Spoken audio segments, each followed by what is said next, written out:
And first and foremost, just what are the emotions that you're feeling when the Army-Navy game is coming up? Well, it goes all the way back to when I was a kid. I was, and I feel that people still to this day, the Army-Navy game, I didn't want to miss the Army-Navy game. And back in, this goes way back into the 50s and growing up as a kid. So when I went to high school, I wasn't sure. I didn't really play quarterback till my senior year in high school.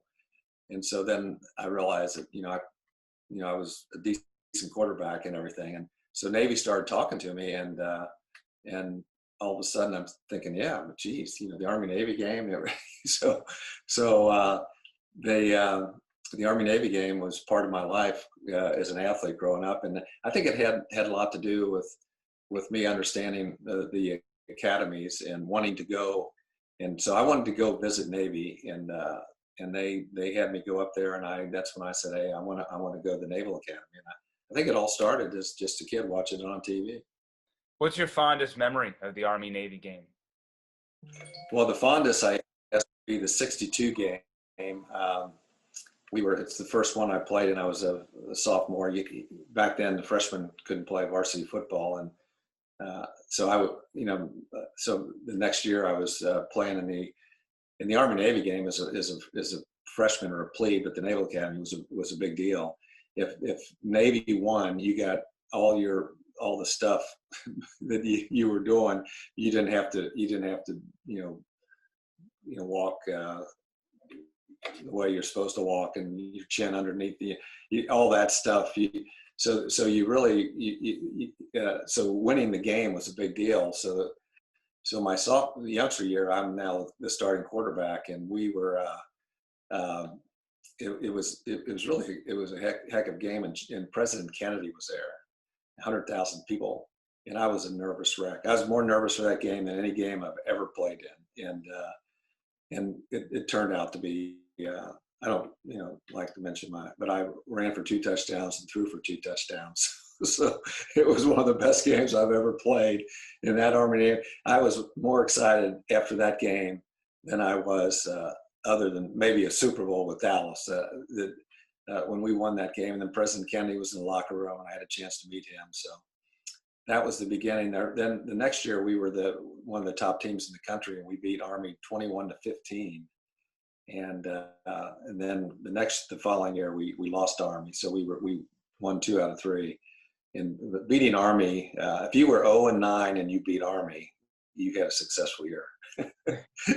Well, kinda, not really, but you did. No, that's why we love college rivalries so much, because at the end of the season, it's always the carrot, no matter what. And This year is kind of an interesting scenario with the game being at Army in West Point. Usually we're on a neutral field for this type of game. First off, what are you doing with the Army-Navy game with these sweepstakes? And then also, what's it going to be like having the game on campus for one of these academies? Well, the sweepstakes are they're just going to be fun. It's going to be it'll be called the ArmyNavyHouse.com, and you upload a photo that shows off your Army or Navy fandom or your favorite Army-Navy memory, and you will be entered for a chance to win. And then the winners of the Army and Navy winner will be taken care of for next year when they go to New York. So it'll be a fun thing. Watching the game for me is at West Point. I remember I watched that 43 game that was at West Point the last time they played at West Point, and just kidding, I was 1 year old at the time. I was questioning it, but I didn't want to call you out on it. So I'm glad you did it. I was a year old at 43, so but I was on the baseball team, so we played baseball at West Point, and we also we had exchange weekend, so I saw the campus. But Navy hasn't played there since 1943, so it'll be very exciting, I think, especially with what's going on in this crazy world right now. People are looking to divert themselves from worrying about the virus. And watching the Army-Navy game, as a kid, before I even went to I went to Navy. I really look forward to the Army-Navy game, and I'm looking forward to the one this Saturday. It should be. Both teams are, they got their good moments, and they're always battling each other, and so I'm looking forward to the game at West Point. The Corps cadets are going, and the midshipmen are going, but there's no, I guess there's no fans in the stands, so yeah. It'll be. Isn't it crazy right now what's going on? No, yeah. It is nuts, and we're all just swimming together through it, and it's gonna create an interesting game, but one what's gonna be more memorable because it's gonna be a different environment. It's gonna be on campus, and there's nothing that rallies this country more during the collegiate football season than the Army-Navy game, and especially here in San Antonio, Military City, USA. I know we are all pumped up for the game, and also Military City, USA are huge Cowboy fans down here in San Antonio. So I'd be remiss not to ask you just your thoughts on the Dallas Cowboys and what this season has been like, and maybe what you think this team should be doing moving forward, as they're likely heading into a really good selection in the upcoming draft. Well, the team it's a good football team. They just haven't put it all together. The offense was with Dak was looking pretty good. They had good receivers. They had Zeke, and then Dak got hurt, and then all of a sudden the defense started to get with it, and so it's really been a mixed bag this year. But they played the Steelers well. They've really they've got some good things going, and but right now in the division they're still fighting for a chance to win the division. I couldn't believe I was pulling for the Steelers yesterday. I'm thinking, holy cow, I'm pulling for the Steelers. Well, they're playing the Redskins, so the Redskins. I mean, Redskins won, and so they're the Redskins and the Giants won. They beat Seattle. So Philadelphia and Dallas are fighting for it, but they both still have a chance. So it's amazing to be exciting when your team is 3-7. I guess we're 3-7 or something like that. It's something like that. Honestly, it's been such a sad season in so many regards that all I know is that they're a top 5 pick in the next draft, and somehow they're only 2 games out of first place in the division. But when I was watching the game, the Steeler game, my wife was, come on, settle down. I was sitting in my chair over there yelling, and so it's they still in the hunt, and I've always I feel I was very fortunate to have 11 years with the Dallas Cowboys and living in Dallas and San Antonio. I've spent a lot of time in San Antonio, which is a great city. My uncle used to live there. We grew up in Cincinnati, Ohio, but my uncle, my dad's brother, he was a military guy, lived in San Antonio, and we could not wait for him to come back to Cincinnati, and he always bring us a gift or something. So San Antonio was always popular in my life. And then when I got to Dallas, I've spent a lot of time business-wise, and we had an office there in San Antonio. So there are a few Cowboy fans in San Antonio.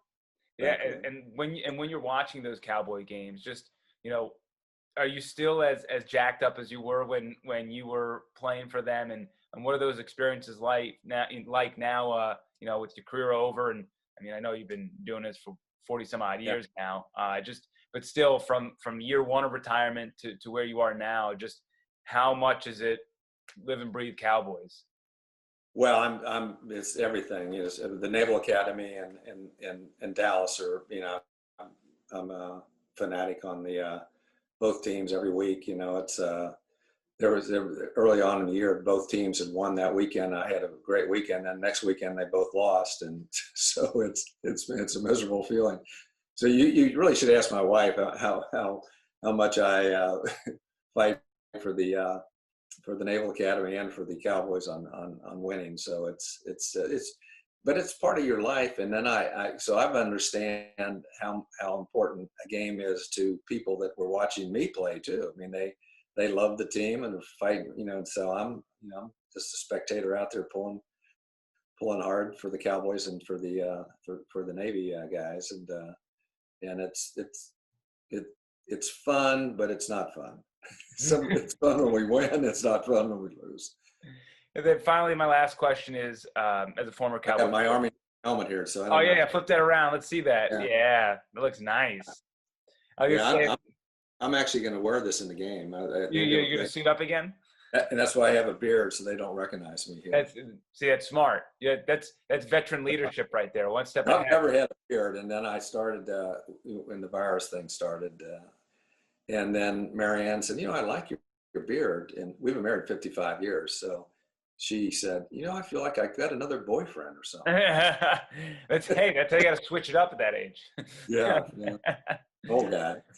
And then one last question here, just as a former Cowboys quarterback, just when you saw Dak come down and now he's working his way back, just what were you feeling for Dak Prescott in that moment? And what are your thoughts about him in recovery and just the optimism you have for him moving forward that he'll be able to be the quarterback that we all know and love on the field next season? Well, the team loves him, so he's a leader. He's a heck of a quarterback, and I did get a chance. I don't know him that well, but I've talked to him a few times. And when he got hurt, and in 1971 we had won the Super Bowl, and then 72 I tried to run over Marlon McKeever in the exhibition game at the start of the 72 season, and separated my right shoulder. And so the thing I mentioned, I said, it seems like it's going to be here forever, but I did that a long time ago, and and you're gonna get over this thing. And I missed almost that whole year, and Dak, he'll miss this year, but he'll be back coming strong, and he is really fired up. I mean, he's competitive, saying he knows he's going to get healthy again, and because he had a pretty serious injury, and so I just told him I was out for season 2, and that was the only time I really missed a whole lot of games, and it was a long time ago. So he needs to. He just wants to get back playing, and